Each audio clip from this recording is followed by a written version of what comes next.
नमस्कार, भारत एक्सप्रेस में आपका स्वागत है। मैं हूं आपके साथ हरिशंकर कुमार।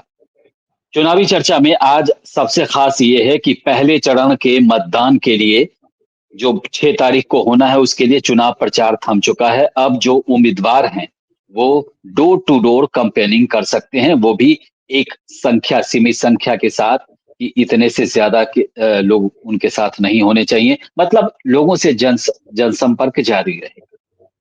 लेकिन जो 6 तारीख को मतदान होने हैं, 18 जिलों की 121 सीटों पर वोट डाले जाने हैं और आपको बता दूं कि इस पूरे चुनावी माहौल में लगातार हम आपसे चुनावी चर्चा करते रहे, लेकिन अब उस पर बात ये करते हैं कि पहले चरण में किसके पक्ष में बयार बहती दिख रही है और कौन इस बार लीडर दिख रहा है बिहार चुनाव में। इस बार कौन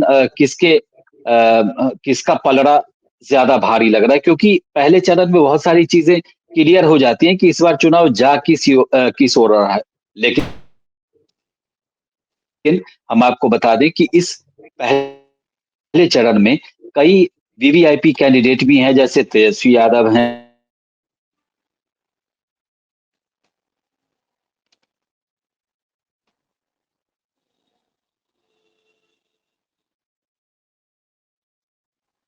कई मेहमान जुड़ गए हैं। रविंद्र नाथ तिवारी हैं, प्रकाश नारायण हैं, आप राजनीतिक विश्लेषक हैं। रविंद्रनाथ तिवारी, आप संपादक हैं भारत वार्ता के। अजीत सिंह हैं, आप राजनीतिक विश्लेषक हैं।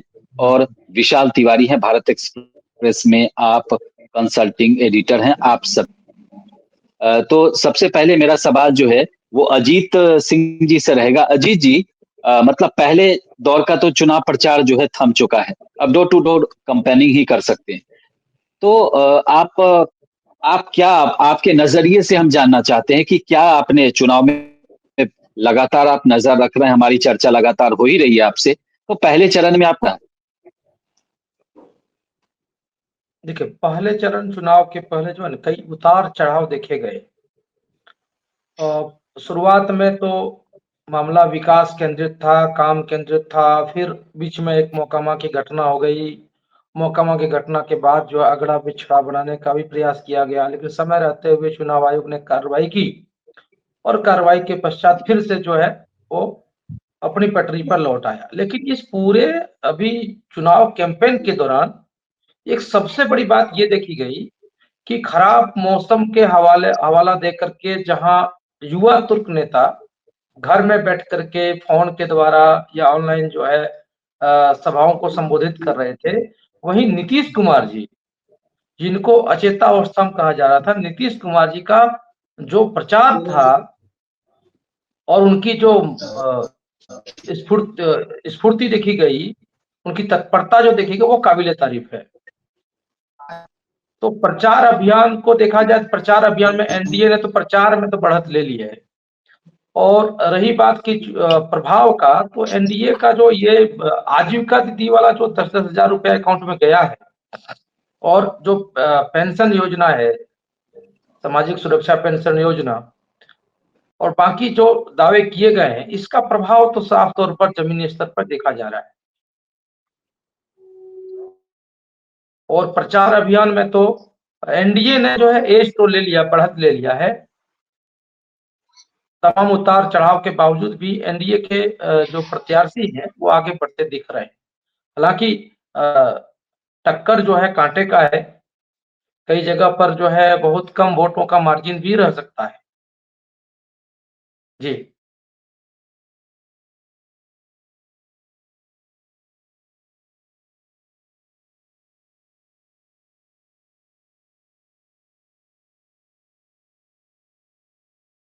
जी, सुन पा रहे हैं मुझे?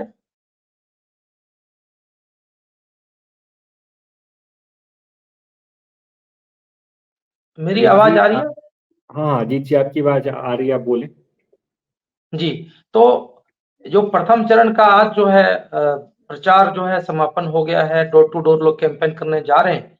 लेकिन अभी जो धरातल पे जो देख रहा है, लाभार्थी जो वर्ग एक तैयार हुआ है नीतीश कुमार के शासन में, खास करके आजीविका दीदी का हो, चाहे सामाजिक सुरक्षा पेंशन योजना का हो, चाहे जो जो कर्मी हैं, जो नौकरी पेशे वाले लोग हैं, ऐसे सभी लोग जो हैं एनडीए की तरफ जो है अपना मन बना चुके हैं लगभग-लगभग। और जो एक प्रयास की गई थी अगड़ा बनाम पिछड़ा और हिंसा का अलग-अलग प्रकार का जो बनाया गया था, वो विफल होता दिख रहा है। जहाँ 1 तारीख तक दिख लग रहा था कि ये चुनाव पूरी तरह से जो है अगड़ा बनाम पिछड़ा हो जाएगा, लेकिन चुनाव आयोग की तत्परता और नीतीश कुमार और एनडीए के नेताओं की सधी प्रतिक्रिया, हालाँकि तेजस्वी यादव जी ने भी कोई एग्रेसिव नहीं दिखाया, आक्रामकता नहीं दिखाई, जिस कारण ये मामला बहुत ज़्यादा तूल नहीं पकड़ा और जो जिन पर जो है आरोप लगाए गए, जिन पे एफआईआर दर्ज किया गया, उनको जो है चुनाव आयोग ने चिन्हित कर जो है समय रहते हुए पुलिस ने उनको गिरफ्तार किया और गिरफ्तारी के बाद माहौल जो है शांत हुआ। अ, और इस तरह से जो है पूरा फिर से जो है तमाम उतार-चढ़ाव के बाद जो है फिर से एक पटरी पर लौटता हुआ दिख रहा है। और मैं जैसे भी पूर्व में कहा कि प्रचार अभियान में एनडीए के नेताओं ने एक तरफ से एक तरफ़ा बढ़त बना ली। जहाँ महागठबंधन के नेता जो है इवेंट शो कर रहे थे, वहीं जो है एनडीए के नेता जो है अ, अगर सभा में किसी कारणवश जो सभा में पहुँच नहीं पाए हैं, तो वो रोड शो करके, डोर टू डोर कैंपेन करके, अगर विमान से नहीं जा पाए, हेलीकॉप्टर को उड़ाने की परमिशन नहीं मिली, तो बाय रोड जा करके वो जनता से सीधे कनेक्शन, खास करके नीतीश कुमार जी की जो मैंने तत्परता देखी इस चुनाव में, मैं खुद ही हैरान रह गया कि जब मौसम के कारण जो है उनको जो है उड़ान की अनुमति नहीं मिली, तो सीधे बाय रोड वो जाकर के सभा को संबोधित किया, लोगों से मिलना प्रारंभ किया। इस प्रकार लोगों का जो एक उत्साह जो है, वो साफ तौर पे देखने को मिल रहा है। हालाँकि चुनाव में कितना परिणत होगा ये, मतदान में कितना परिणत होगा, ये तो 14 के बाद ही पता चल पाएगा। लेकिन फिलहाल जो है प्रचार और लोगों का जो मूड है, लोगों की जो एक भाव नहीं होता है कि चुनाव के पहले लोगों का एक दिख जाता है कि किधर मुड़ रहे हैं। तो जो मूव जो है वो एनडीए की तरफ जो है, राजग की तरफ वो मुड़ता हुआ दिख रहा है। विशाल जी, आप भी छठ पूजा में गए थे और अभी तो बिहार में ही हैं आप, कि वोट डाल के शायद आएँगे ऐसा भी लग रहा है मुझे। तो वहाँ माहौल जी। क्या लग रहा है? देखिए माहौल जो कुल मिला के देखिए अभी तक जितना मुझे समझ में आ रहा था, मोकामा की घटना है उससे पहले टिकारी में भी घटना हुई थी चुनावी हिंसा की। इस बार की सबसे बड़ी बात क्या थी कि जिस बिहार में 6-7 चरणों में चुनाव होते थे, इस बार वो सिमट कर 2 में आ गए थे। कहा ये जा रहा था कि हम अगली बार जब जी, विधानसभा चुनाव होंगे तो एक फेज में होगा। तो सबसे बड़ा जो टॉपिक जो था इन दोनों घटनाओं के पहले वो था कि जनसुराज किस तरीके से क्या कर, एक लोगों में क्यूरियोसिटी थी। मतलब ना तो शुरू में कोई बहुत नीतीश के खिलाफ कोई एंटी इनकम्बेंसी था, मतलब वर्तमान सरकार के खिलाफ, और ना तेजस्वी को लेकर कोई बहुत इस प्रकार से कोई एक हवा चलती नजर आ रही थी। कुछ कुछ मुद्दों के ऊपर, पलायन, रोजगार, इन सब के ऊपर बात हो रही थी। जो घटना खासकर मोकामा वाली जो घटना हुई कई दिनों तक अभी भी चीजें चली रही हैं, तो फिर लगा कि एक पुराने फेज में जिन मुद्दों पर बिहार की राजनीति खासकर जातीय ध्रुवीकरण की बात होती थी, उस पर चुनाव होते थे, तो एक बार लगा कि फिर से उस मोड़ पे चीजें होती जा रही। लेकिन मैं तेजस्वी को यहाँ पर मैं इस बात के लिए थोड़ी सी उनकी प्रशंसा करना चाहूंगा कि उन्होंने उस ध्रुवीकरण को उस लाइन पे वो नहीं ले गए। हो सकता था कि उन्होंने अपना गुणागणित किया होगा, नहीं तो एक ट्रेडिशनल जो राजनीति होती है ना, कि अब वो हुँ, पिछड़ो जिसकी बात पूरा हो रही थी, तेजस्वी ने यहाँ पर मुझे लगता है कि वो स्टैंड नहीं लिया, और फिर मुझे लगता है कि अब फिर से जी, चीजें जो है मुद्दों के ऊपर बातचीत हो रही है। अब यहाँ पर जो मूल बिंदु जी, जो मैंने जो ऑब्जर्व किया कि स्थानीय मुद्दे या कारक जो है ना, हर विधानसभा क्षेत्र में अपने अपने स्थानीय मुद्दे मतलब ज्यादा प्रभावी हैं बजाते कि जो एक राज्य स्तर का कोई मुद्दा हो। जी। प्रकाश जी, ये पहले चरण के लिए जो है वो डोर टू डोर कैंपेनिंग ही चलेगा, बाकी चुनाव प्रचार जो है आउटडोर वाला थम चुका है। तो आपको क्या लगता है वहाँ माहौल, चूँकि आप चुनाव की चर्चा में लगातार बने रहते हैं, उस पर नज़र भी रखते हैं। तो मतलब वहाँ आपको क्या लगता है? आपके नज़रिए से हम देखना चाहते हैं चुनाव की अब किधर जाता हुआ दिख रहा है?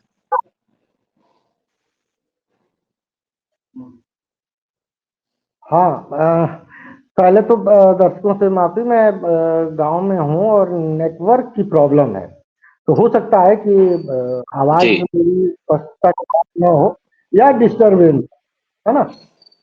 ये सत्य है, सदैव की परंपरा है कि प्रतीक की सियासत फिर एक बार, मार्केटिंग जिसको आज के समय में कहते हैं, वो शुरू हो चुका है बिहार में।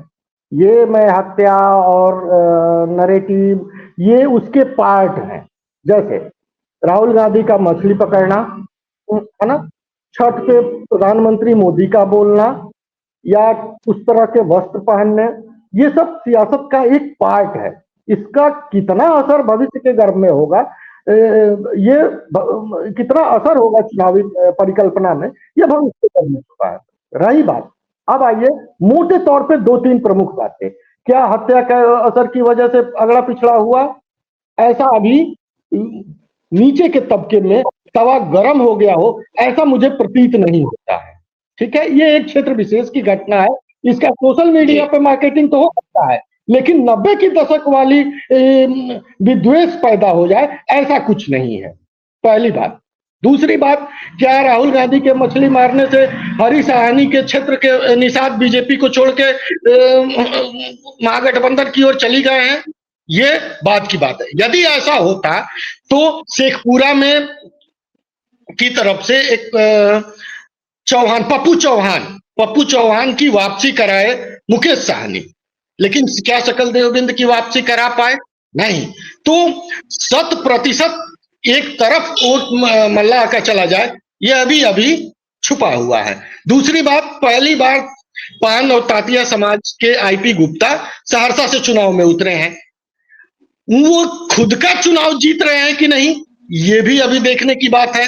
क्या हेलीकॉप्टर और इन सब जगहों से, जिससे कि ग्रामीण मतदाता प्रभावित होते हैं, क्या जातीय अस्मिता का सवाल पान और तातिया समुदाय में आईपी गुप्ता बना पाते हैं? ये चुनावी 14 नवंबर के बाद पता चलेगा।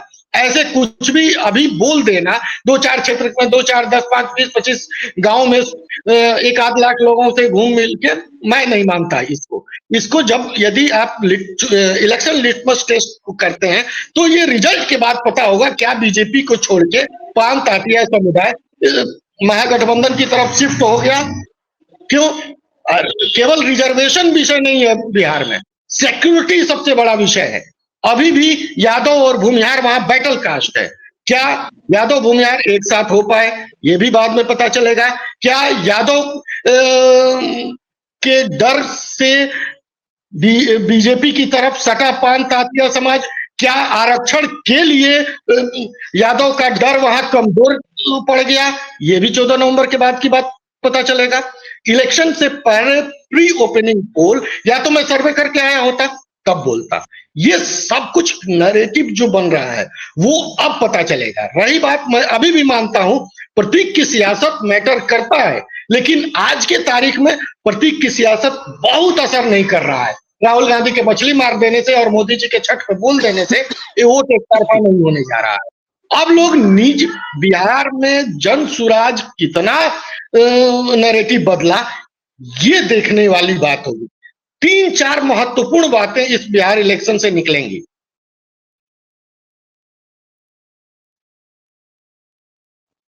का जो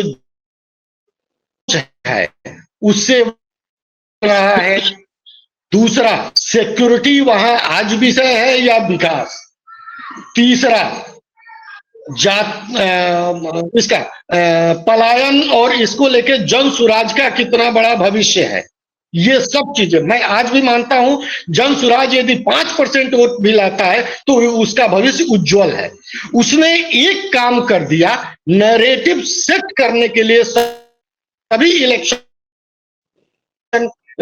में शामिल दलों को पलायन और जनता के बेसिक मुद्दों पे ला दिया है। जी हमारे साथ जी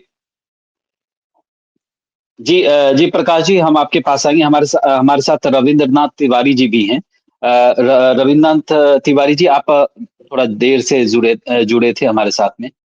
ये पहले चरण के लिए तो चुनाव प्रचार थम चुका है और अभी मतदाता को के घर दरवाजे पर लोग जाएंगे, डोर टू डोर कैंपेनिंग कर रहे हैं उम्मीदवार और उनके समर्थक जो हैं। लेकिन आपको क्या लगता है पहले चरण में क्या मतलब आपके नजरिए से हम जानना चाहते हैं क्या आपने देखा, क्या ऑब्जर्व किया? आप इतने अनुभवी संपादक भी हैं, तो मुझे लगता है कि आपके नजरिए से देखा जाना चाहिए कि आप क्या देखते हैं वहाँ? 121 सीटों पर 6 तारीख को पहले चरण में चुनाव होना है। लड़ाई बहुत कांटे की है महागठबंधन और एनडीए के बीच में। कहीं-कहीं जनसुराज अपनी उपस्थिति का एहसास कराता हुआ दिख रहा है, जैसा पहले जनसुराज का एक बना था एक माहौल, तो वो चुनाव आते-आते वो माहौल उसका कमजोर पड़ गया है। लड़ाई मुख्य रूप से महागठबंधन और एनडीए के बीच में है। लेकिन इस चुनाव का एक और खास बात है कि इसमें किसी दल विशेष या गठबंधन विशेष के प्रति हवा नहीं है। जैसे कि ये नहीं है कि या फिर प्रधानमंत्री नरेंद्र मोदी के प्रति बहुत आकर्षण नहीं है जो पहले वेव हुआ करता था, और किसी के प्रति बहुत गुस्सा भी नहीं है। तो अब है कि एनडीए की ओर से प्रधानमंत्री धुआंधार प्रचार किया पहले चरण के लिए। गृह मंत्री ने पटना में कैंप किया। जो भाजपा के अंदर असंतोष का एक माहौल था टिकट बंटने और कटने में, तो उसको पूरा गृह मंत्री ने नियंत्रित किया। और ये लड़ाई मुख्य रूप से महागठबंधन की ओर से जो चुनाव प्रचार स्टार प्रचारक कहिए वो तेजस्वी यादव भी थे, और उसने उन्हीं के खिलाफ भाजपा के सारे प्रधानमंत्री हो या गृह मंत्री हो या और कोई नेता हो, तो एक तरफ बड़ी फौज लगाई गई थी या फौज लगी है प्रचार में। और बाद में राहुल गांधी का भी एंट्री हुआ, चूंकि कांग्रेस और आरजेडी में बहुत दिनों तक होता रहा झंझट। बाद में तेजस्वी को इन लोगों ने मुख्यमंत्री का चेहरा घोषित किया। तो कांग्रेस की 2 मीटिंग राहुल गांधी ने किया, दरभंगा मुजफ्फरपुर की ओर, और बाकी तेजस्वी यादव हर जगह कर रहे हैं। पूरी कांटे की लड़ाई है। मुद्दा जो है एनडीए को एक मुख्यमंत्री नीतीश कुमार का एक लंबा जो एक शासन है उसमें एंटी इनकम्बेंसी का जो एक माहौल है, तो वो थोड़ा तो दिख ही रहा है। अपराध और करप्शन बड़ा मुद्दा बनता दिखा था चुनाव के पहले। अब मुख्य रूप से जाति और धर्म के आधार पर ही लड़ाई आकर टिक गई है। जो एनडीए की ओर से मुख्यमंत्री ने जो फ्री बिजली, 10,000 रुपया और सब जो सरकारी घोषणाएं की, उन सब का असर होगा। महिलाएं निश्चित रूप से मुख्यमंत्री नीतीश कुमार के प्रति और एनडीए के प्रति, प्रधानमंत्री नरेंद्र मोदी के प्रति महिला एक वोटर जो है उसका रुझान है, स्पष्ट देखा जा रहा है। अब है कि महागठबंधन के पक्ष में, तेजस्वी यादव के पक्ष में एमवाई समीकरण के अलावे और कौन-कौन सा समीकरण काम करेगा और कितने वोटों को वो ले पाएंगे, इस पर निर्भर है। इधर तमाम वोटों को जो पिछड़ी जाती है, अगड़ी जाती है, सबको एकजुट करने का ये लोग प्रयास कर रहे हैं। कल से डोर टू डोर आज से शुरू हो गया है, सब जगह लोग जा रहे हैं। पहले चरण में अनंत सिंह जो जहाँ की मर्डर हुआ है, वहां सीट पर तेजस्वी यादव की सीट पर, तेज प्रताप यादव की सीट पर, सम्राट चौधरी की सीट पर लड़ाई है। सम्राट चौधरी के वोट पर सबका ध्यान है, क्योंकि वहां कुछ दिन पहले, अभी 2 दिन पहले गृह मंत्री ने भाषण में कहा कि तारापुर वासियों, आप लोग सम्राट चौधरी को जिताइए, मोदी जी इनको और भी बड़ा आदमी बनाएंगे। तो ये माना जा रहा है कि ये भाजपा के मुख्यमंत्री है या भविष्य के मुख्यमंत्री है, उस भाषण से संकेत मिला है। तो कुल मिला जुला के लेकिन लड़ाई बहुत कांटे की है। 121 सीट पर 6 तारीख को जो मतदान होगा, तो अब उस पर पहले चरण के वोटिंग के बाद रुख का पता चलेगा। लेकिन मुख्य रूप से जाति के आधार पर ही हो रहा है मतदान, और उसके साथ जो सरकार की घोषणाएं हैं जो उसका लाभ एनडीए को मिलेगा। तो अब है कि जो जितना वोट जाति या समीकरण के अलावे अपना ले सके, जो ले लेगा वो चुनाव जीतेगा। और कहीं कहीं कुछ कुछ सीटों पर प्रभाव है। पटना का कुमराल सीट है, उस पर केसी सिन्हा जी लड़ रहे हैं। आरके मिश्रा दरभंगा में पूर्व डीजी हैं, वो लड़ रहे हैं जनसुराज से। एक महाधिवक्ता माझी से लड़ रहे हैं वाईवी गिरी। तो ये कुछ सीट चर्चा में है जनसुराज का। बाकी जनसुराज का बहुत कहीं कुछ नहीं दिख रहा है। तो इससे यह भी नहीं पता चलेगा, यह भी नहीं कहा जा सकता है कि हर जगह लड़ाई त्रिकोणात्मक है। हाँ, जनसुराज के चुनाव लड़ने से एक चर्चा हो गया है, एक तीसरा विकल्प उन लोगों ने दिया है एक चुनाव दिलचस्प हो गया है, लेकिन वो जनसुराज चुनाव पर बहुत प्रभाव डालेगा, ऐसा कुछ होता नहीं दिख रहा है। जी जी जी अजीत जी, जैसा जन सुराज की चर्चा हो रही थी अभी, रविंद्र जी भी कह रहे थे, जन सुराज जैसे शुरू में दिख रहा था, जब आमने सामने की टक्कर महागठबंधन और एनडीए के बीच दिखी, तो जन सुराज कहीं ना कहीं ओझल हो गया, पर्दे से ओझल दिख रहा है। अब दिख नहीं रहा कि ठीक है, कुछ सीटें रविंद्र जी ने भी गिनाया कि केसी सिन्हा वाला, चाहे बाकी एक दो सीट और, लेकिन जिस तरीके से चुनाव में एंट्री हुई थी इनकी जनसुराज की, वो अचानक से ओझल हो गए। देखिए, मैं आपके साथ कई चर्चा में जनसुराज पे चर्चा मैंने बताया था कि जी, जनसुराज के पास क्या है, इसीलिए मैंने कार्यकर्ता आपसे नहीं सवाल था। पूछा है। जी, जी, बिल्कुल। क्या है कि मैंने फर्स्ट दिन से कहा है और सभी को कहा है, और भी चैनलों में मैंने कहा कि प्रशांत किशोर माहौल बढ़िया बना रहे हैं, लेकिन ये माहौल चुनाव के अंतिम दिन तक टिक पाएगा, इसका जो है गारंटी नहीं है। और बस वही बात हुई, हमारा जो अंदेशा था वही हुआ। चुनाव के जैसे-जैसे नजदीक आते चला गया, वैसे-वैसे प्रशांत किशोर का गुब्बारा जो है फूट गया। प्रशांत किशोर जो है, जो पहले चुनाव के 2 महीने 3 महीने पहले तक जो मजबूत स्तंभ देखे जा रहे थे, एक विकल्प के रूप में लोगों का नजर आ रहा था, वो प्रशांत किशोर जो है धारहीन हो गए।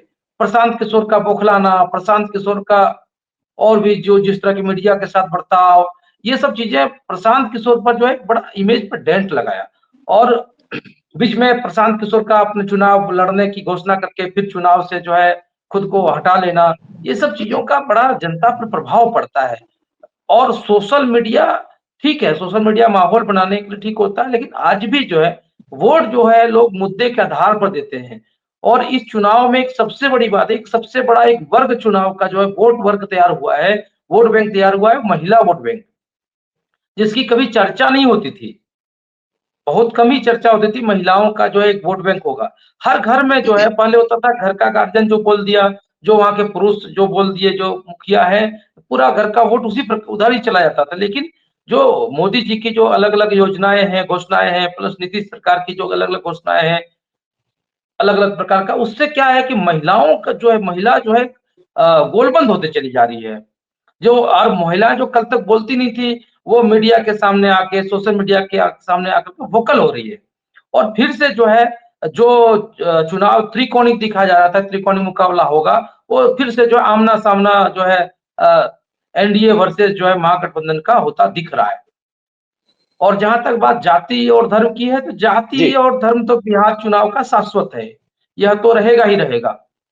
और जनसुराज का जो है, प्रशांत किशोर को अब लग रहा होगा कि स्ट्रेटजी बनाना और उस स्ट्रेटजी का क्रियान्वयन करके चुनाव लड़ना, दोनों जो है बहुत अंतर दिख रहा होगा उनको अब। उनको पता चल रहा होगा। हालाँकि कई सीटों पर वो फैक्टर साबित होंगे, जीत-हार को तय करने में तो वो अ, जैसा मैंने पहले भी कहा, जीत-हार तय करने में उनकी भूमिका तो रहेगी। वो बस हवा बना के रह गए, प्रशांत किशोर अब दिख नहीं रहे हैं।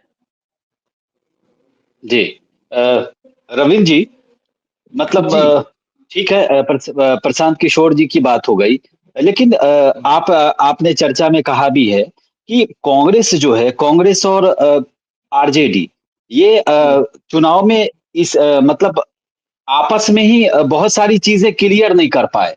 नहीं तेजस्वी कर को सीएम कैंडिडेट घोषित करने में बहुत टाइम लगा दिया कांग्रेस ने। चुनाव प्रचार में राहुल गांधी का देर से उतरना, फिर बीच में दिखा कि चुनाव प्रचार शुरुआत भी इनकी देर से हुई। तो कहीं ऐसा नहीं लगता है कि आपसी तालमेल बिठाने में इन्होंने बहुत देर कर दी? हालांकि परिणाम हाँ तो बाद में आएगा, किसके पक्ष में आएगा वो तो 14 तारीख को पता चलेगा, लेकिन बहुत सारी चीजें इन्होंने डीले नहीं कर दी चुनाव प्रचार में इन्होंने।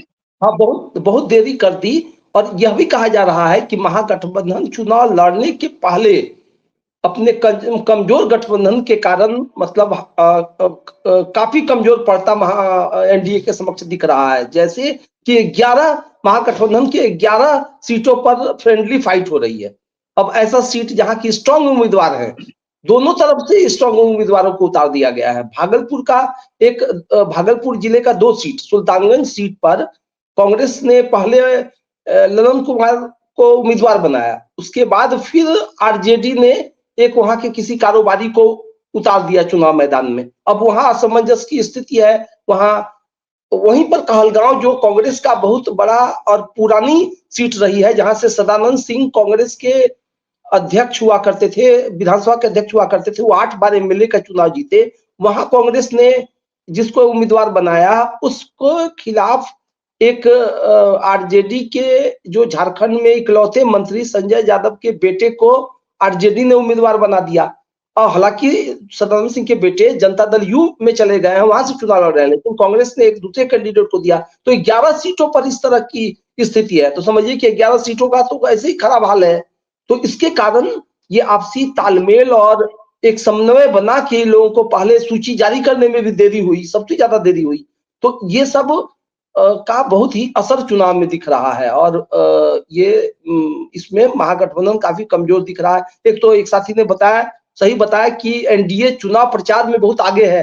हाईटेक चुनाव प्रचार, सोशल मीडिया से लेके प्रधानमंत्री, गृह मंत्री, भारत सरकार के मंत्री, दूसरे राज्यों के नेता कई कैंप किए हुए, कई राज्यों के मुख्यमंत्री, मंत्री, एक सुव्यवस्थित और सुनियोजित और काफी संगठित प्रचार है। और दूसरी ओर इनकी लड़ाई, आपस की लड़ाई, और उसमें लेकिन तेजस्वी यादव ने अकेले कई सभाएं की। इन लोगों का एमवाई समीकरण का वोट बैंक भी है। कांग्रेस का से राहुल गांधी जी बाद में, अभी प्रियंका गांधी भी आने वाली हैं, खड़गे का जो राष्ट्रीय अध्यक्ष है उनका भी हुआ है, लेकिन ये सब देर से हुआ है और आपसी तालमेल का अभाव है, जिसका कि असर चुनाव पर पड़ेगा।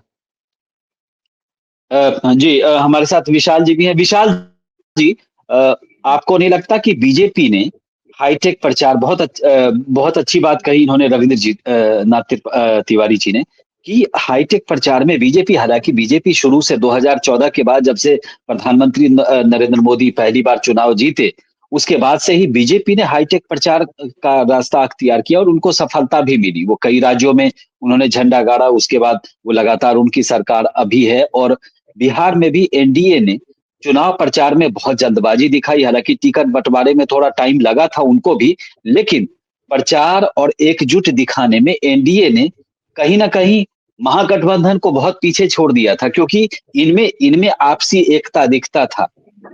तेजस्वी यादव, इनको चिराग पासवान को हमने देखा नीतीश कुमार के पैर छूते हुए, बीच में ये भी कहा गया कि इन दोनों के रिश्ते अच्छे नहीं हैं, तो पैर छूते हुए हमने देखा। उसके बाद सभी मंच पर जो है बीजेपी और जो जेडीयू के नेता हैं, चाहे चिराग पासवान की पार्टी के नेता हैं, आपस में कोऑर्डिनेशन बहुत अच्छा, तालमेल बहुत अच्छा दिख रहा था इनका रैलियों में, जो पहले चरण के चुनाव के लिए जो प्रचार हो रहा था। तो मुझे लगता है कि बहुत सारी चीजों में एनडीए ने बहुत हाई टेक रास्ता अख्तियार किया, जिसका बहुत सारा इम्पैक्ट जो है पब्लिक पर पड़ता है आमतौर पे चुनाव। जी शंकर जी, नहीं देखिए, जहां तक भाजपा या एनडीए की बात है, खासकर भाजपा की बात करें, तो बहुत पहले से बड़ी सुव्यवस्थित, जिसको आप कहते हैं वेल डिसिप्लिन्ड, जो है भले अंदर खाने कुछ थोड़ा बहुत अगर किसी में हो भी, तो वो चीजें पर्दे के बाहर नहीं आती हैं। और बीजेपी आज से नहीं, 2014 से पहले से अब बहुत ही उसने ढंग से अगर हाईटेक या सोशल मीडिया में और भी जो अल्टरनेटिव मीडियम है कम्युनिकेशन के, उस पे उन्होंने बहुत मजबूती के साथ, मतलब बहुत आगे से उन्होंने पकड़ बनाई हुई है।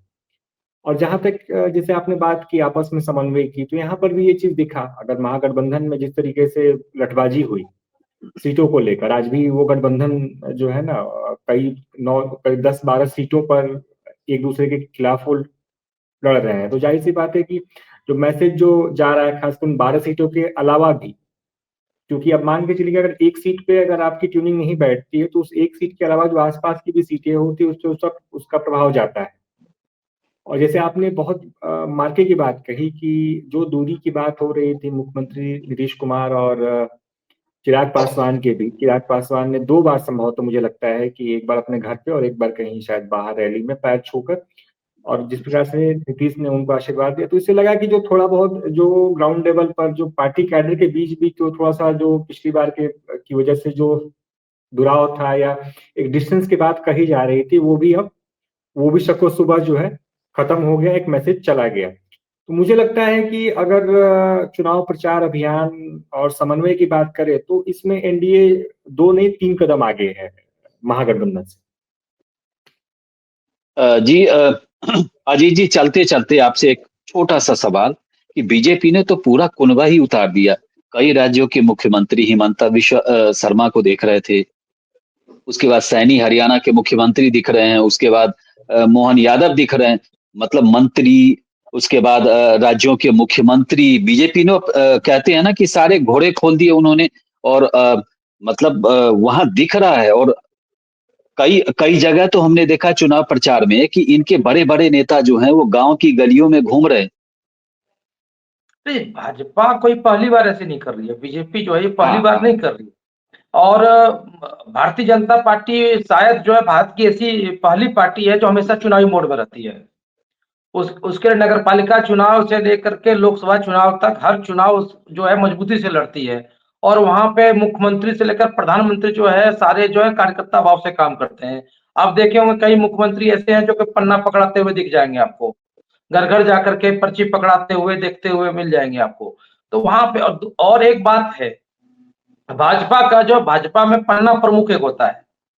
आप जानते होंगे हम्म, पन्ना प्रमुख है होता है। जी तो भाजपा जो है जी। हर प्रकार से कोई भी कोना जो है वो खाली छोड़ना नहीं चाहती है। और वो चुनाव हमेशा चुनावी मोड में रहता है। जैसे सेना हमेशा जो है सरहद पे जो है अलर्ट मोड में रहती है सुरक्षा के लिए, उसी तरह भाजपा जो है एक ऐसी पार्टी है जो 24/7 चुनावी मोड में रहती है। और उसके कार्यकर्ता वेल डिसिप्लिन है अंदर खाने में भले ही जो हो, लेकिन बाहर में उसके कार्यकर्ता जो है आपको जो है नाराजगी दिखाते हुए नहीं मिलेंगे आपको। और एक और बात बताता हूँ कि भाजपा ने और भी जो है अपने जो समवैचारिक संगठन है उनको साथ भी समन्वय बना करके और कई जगहों पे जो युवाओं की फौज को उतारी है। जो मतलब जो है वोटिंग के दिन जो है बाइक से और बाकी जो अन्य साधनों से जो है मतदान स्थल तक ले जाने का काम करेंगे। ये भी मुझे सुनने में आ रहा है कि बिहार चुनाव को भाजपा ने करो या मरो की स्थिति में ले लिया है कि किसी भी हालत में ये बिहार को जो है हाथ से नहीं जाने देना है। जी रविंद्र सर, चलते चलते एक छोटा सा सवाल। पॉलिटिक्स जो है, आज भी हम कांग्रेस के कई नेताओं को देखते हैं कि जब सरकार चली जाती है तो वो अदालत में, चूंकि प्रैक्टिस वकील हैं, वो तो वकालत शुरू कर देते हैं। जो डॉक्टर हैं अपने डॉक्टरी पेशा में लग जाते हैं। फिर जब सरकार आती है तो फिर से वापसी हो जाते हैं। तो कांग्रेस चाहे कई पार्टियों के लिए पार्ट टाइम का काम है पॉलिटिक्स, जबकि बीजेपी फुल टाइम इसको लेती है। हाँ, बीजेपी में चूंकि बीजेपी में एक संगठन के प्रति समर्पण का भाव होता है। और कांग्रेस में शुरू से जो प्रोफेसर, डॉक्टर, वकील, जो समाज के बहुत गणमान्य लोग थे, वो उन लोगों का एंट्री हुआ करता था, उन लोगों की जगह हुआ करती थी। इसलिए आप देखेंगे कि कांग्रेस के जितने भी मुख्यमंत्री हुए, डॉक्टर जगन्नाथ मिश्रा, वो प्रोफेसर थे। जितने लोग और भी जितने लोग हुए बड़े नेता, सब कहीं ना कहीं कोई प्रोफेसर था, कोई डॉक्टर था, कोई बड़ा वकील था। भाजपा में ये हुआ कि भाजपा में संगठन में काम करने वाले लोगों को धीरे धीरे जगह मिली। और वो संघ से होते हुए और फिर भाजपा से होते हुए ऊपर पहुंचे। इसका नमूना प्रधानमंत्री नरेंद्र मोदी भी है, जो विशुद्ध रूप से कार्यकर्ता, स्वयंसेवक का कार्यकर्ता के रूप में प्रधानमंत्री बने। और भी दूसरे लोग हुए। तो इसलिए भाजपा संगठन और कार्यकर्ताओं की पार्टी है। इसमें दूसरे काम लोग कम करते थे हैं, जो फुल टाइम काम करते हैं। तो इसका लाभ हुआ कि पार्टी एक मजबूत पार्टी बनी। और उसने कांग्रेस जैसी पुरानी पार्टी को उखाड़ फेंका कई राज्यों में। 21 से अधिक राज्यों में भाजपा की सरकार बनी। इन सब का फायदा हुआ। और कहते हैं ना कि कार्यकर्ता भगवान है। कभी प्रधानमंत्री ने कहा कि कार्यकर्ताओं की पार्टी है, कैडर आधारित पार्टी है। तो इसका कारण है कि दूसरा काम नहीं करके इसमें समर्पित होना, इसमें करना। कई लोग जीवनदानी हैं, कई लोगों ने विवाह नहीं किया और वो पार्टी में है, संघ के जरिए पार्टी में है। इसके संगठन महामंत्री, आप तो नौकरी की बात छोड़ दीजिए, वो तो संसार अपना संसारिक जीवन ही नहीं बसाया। शादी विवाह इसके संगठन, राष्ट्रीय संगठन महामंत्री नहीं करते हैं। इसके जो है राज्यों के संगठन महामंत्री, उन्हें संगठन और कार्यकर्ताओं को नियंत्रित और सुव्यवस्थित करने के लिए, मजबूत करने के लिए कैसा मजबूत आवरण तैयार किया जाता है, इसका एक नमूना है कि जो संगठन महामंत्री होगा प्रदेश अध्यक्ष के अलावे, वो संघ का होगा, जो जिसके बारे में है कि बहुत वो अनुशासित रखेगा। हालांकि भाजपा के संगठन महामंत्री और संघ से आए हुए लोग भी बहुत विवादों में फंस रहे हैं, उन पर भी तरह तरह के आरोप लग रहे हैं। लेकिन इन सबके बाद भी एक मतलब जीवनदानी और समर्पित और त्यागी कार्यकर्ताओं की यह पार्टी है, इसमें कोई दो राय नहीं है। जी विशाल जी, चलते चलते एक छोटा जवाब आप कह रहे थे ना कि चुनाव को लेकर के कुछ कंक्लूजन में आप मतलब आपके नजरिए से, क्योंकि आप बहुत सारी चीजों को बोलना चाह रहे थे, मैंने बीच में कई बार आपको रोका भी था, छोटे में रखिएगा। नहीं, जिस मैंने शुरू में भी कहा कि इस बार का चुनाव जैसे कि जो शुरुआत हुई थी, वो शुरुआत हुई थी प्रशांत किशोर जनसुराज को लेकर। बिहार में जो मुद्दे जिन पे बहुत गंभीरता से कभी चर्चा नहीं होती थी, उन पर हुई थी। धीरे-धीरे वो क्यूरियोसिटी, मुझे लगता है कि उसपे कई फैक्टर रहे, विश्लेषकों ने बताया भी, खुद प्रशांत किशोर का चुनाव नहीं लड़ना, है ना, उसमें एक बड़ा फैक्टर रहा। और फिर से वो जो जिस त्रिकोणीय मुकाबले की जो बात हो रही थी, वो जो है वो घट के फिर से वही आमने-सामने और फिर मोकामा की घटना के बाद से कुल मिला के ये चुनाव जो है वो मुझे लगता है कि स्थानीय कारकों पर लड़ा जा रहा है, और वही हद तक जो है वो चीजें, मुझे लगता है कि उसका रिफ्लेक्शन जो है वो देखना दिलचस्प होगा। जी, विशाल तिवारी जी, रविंद्रनाथ तिवारी जी, प्रकाश नारायण जी और अजीत सिंह जी, आप सभी का हमारे साथ जुड़ने के लिए बहुत-बहुत धन्यवाद। चुनावी चर्चा में आज फिलहाल इतना ही। अगले दिन यानी कल फिर किसी नए मेहमान के साथ हम नए विषय पर चर्चा करेंगे। फिलहाल भारत एक्सप्रेस के डिजिटल टीम को दीजिए इजाजत। नमस्कार।